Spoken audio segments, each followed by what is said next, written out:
Good morning, class. So today let's start from aluminum smelting. Okay. In the last class, we have seen about different sectors. We have learned about iron and steel industries, how it first came into Tamil Nadu, but it closed down. But then the modern steel industry started in West Bengal, and the largest scale production started at Jamshedpur. Then we have seen how there are 10 primary integrated iron and steel industries, and as it is a heavy industry and the raw materials are also heavy, we considered it under heavy scale industry, large scale industry. And then we have seen how India produces 27 million tons of crude steel all over the world, and the Steel Authority of India, that is limited, that is SAIL, SAIL maintains the public sector plants of India, and the location basis, as we have seen when the factors we were discussing about how location matters with the factors, in that we have seen raw materials, needing of raw materials, the nearly finished products, how to transport, market should be near, power should be near, capital should be there. So all these were the factors which were deciding the location of industries.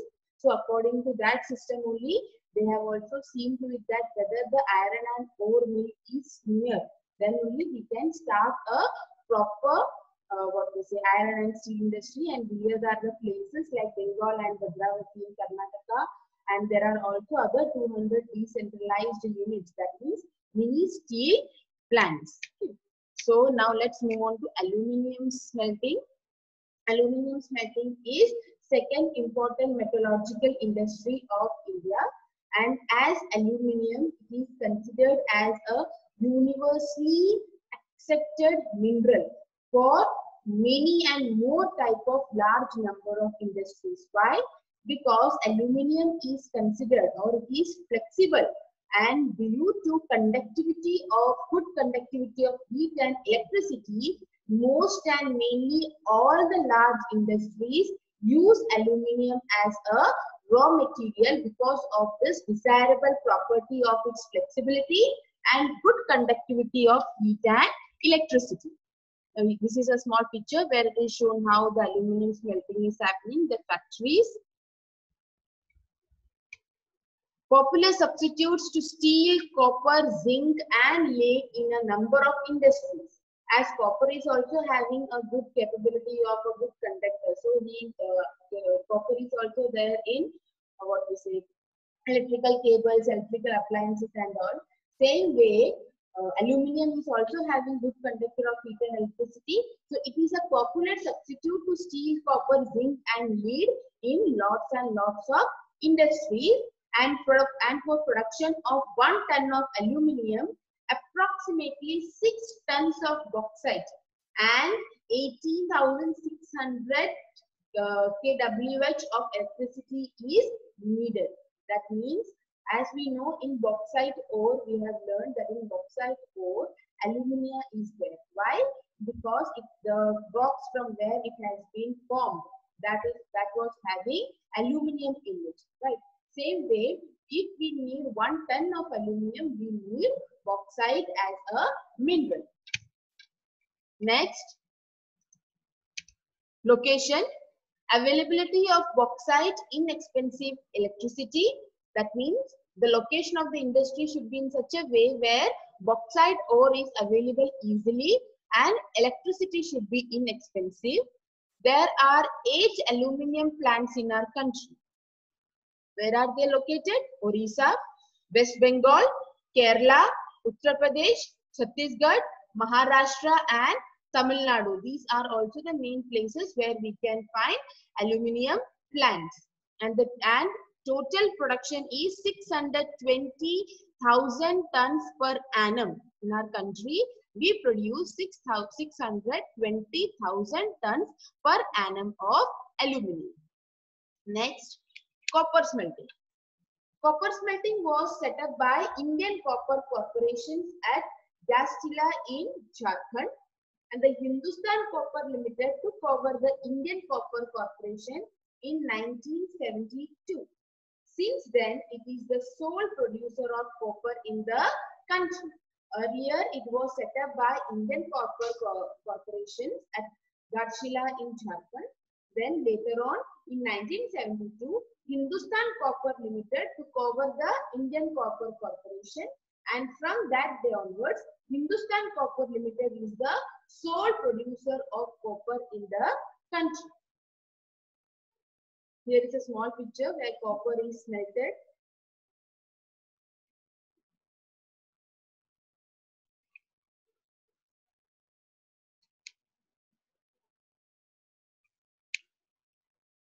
It has two centers, Mohabandar near Garchila in Shingbhum district and Khetri in Junjunu of Rajasthan. These are the main two centers where copper is smelted. Copper is obtained from the mines of those districts where their smelting plants are located. That means wherever the copper ore is there, copper is obtained from the mines of those districts where their smelting plants are located. As we have said earlier, that mainly the industries and plants are located at those places where the mines are near to it, from where the copper can be obtained easily or any mineral can be obtained easily. So, copper is obtained from the mines of those districts where the smelting plants are already located. India produces 43,000 tons of copper blister, which is only half of the requirement, and the remaining half is imported from Zambia, Czech and USA, Canada. These places we give the remaining is imported from Zambia, Czech and USA in Canada. Next, chemical industries. Heavy inorganic chemical includes sulfuric acid, manufacturing of fertilizers, paints, dyestuff, plastics and synthetic fibers. So in chemical industries, we include them under heavy inorganic chemicals, and in that what all are there? Sulfuric acid is there, nitric acid and alkalis is there, soda ash is there, caustic soda is there.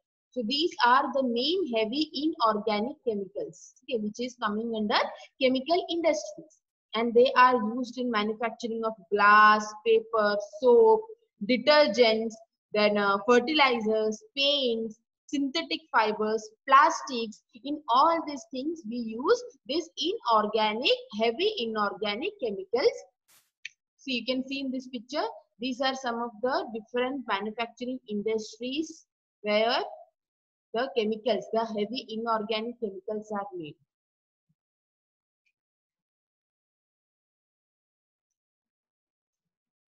Next, heavy organic chemicals.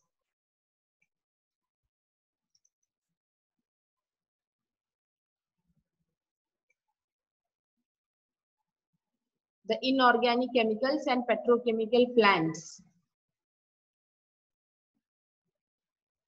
So earlier here we have seen heavy inorganic chemicals. Here it is heavy organic chemicals.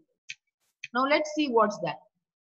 Heavy organic chemicals includes petrochemicals which are used for manufacturing of synthetic fibers, synthetic rubbers, plastics, dyestuff and pharmaceuticals. The inorganic chemical industries are widely spread, while organic chemical industries are near oil refineries and petrochemical plants. The organic chemicals, they are spread where near oil refineries and petrochemicals, while inorganic chemical industries, they are widely spread around.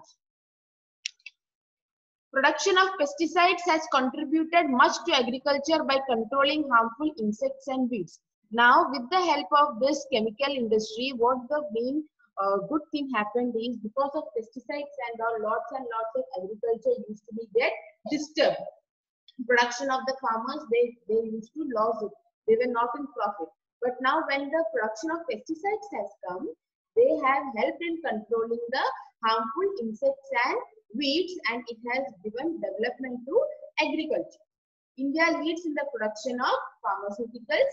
It contributes 14% of production of entire manufacturing sector and its share in export is also 14%. That means related to pharmaceuticals and all, we have contributed 14% of production of entire manufacturing sector, and in export also we have done shared 14%.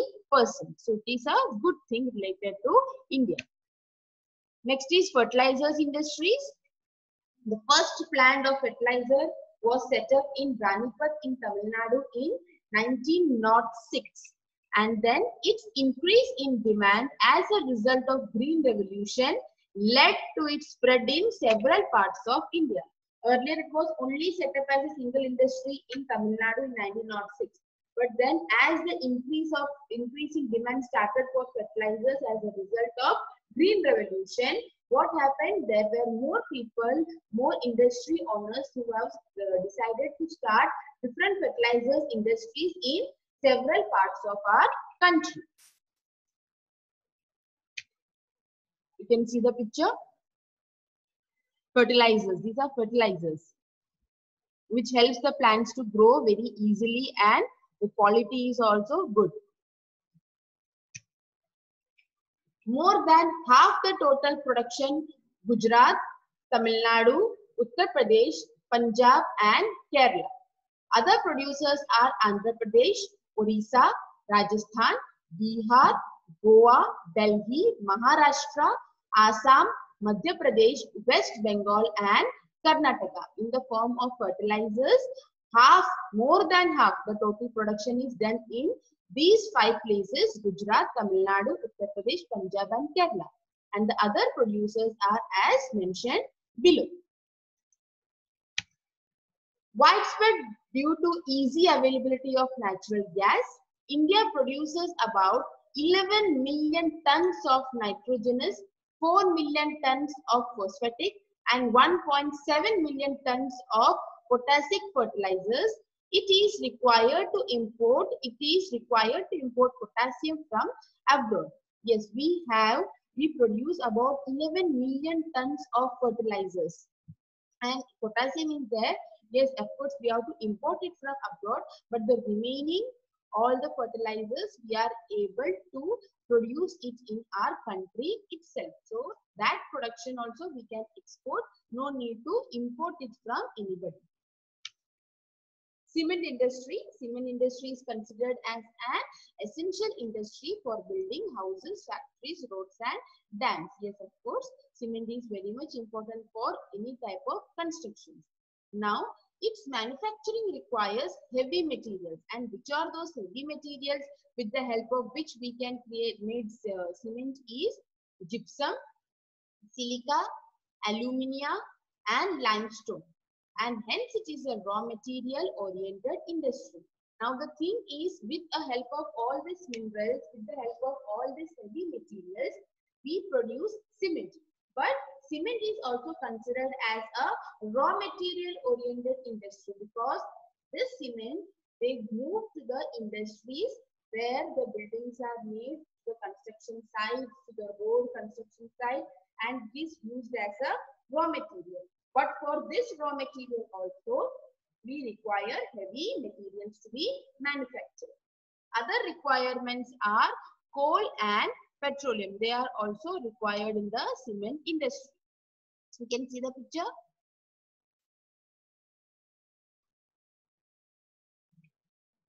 First plant of cement industry was in Chennai in 1904. And there are 119 large and over 300 mini plants in India related to cement. Total installed capacity is 131 million tons per annum. Our production, our total installation capacity is 131 million tons. India produces a variety of cement, good quality, and hence has a ready market in South and East Asia. We are having a good variety of cement production, and our cement productions are of good quality. So we are also having a ready market in South India and in East Asia. transport equipment industries. Now from transport equipment industries, we will be doing in the next class. From railways, roadways, airways, waterways, all these things we will learn in the next class. Thank you.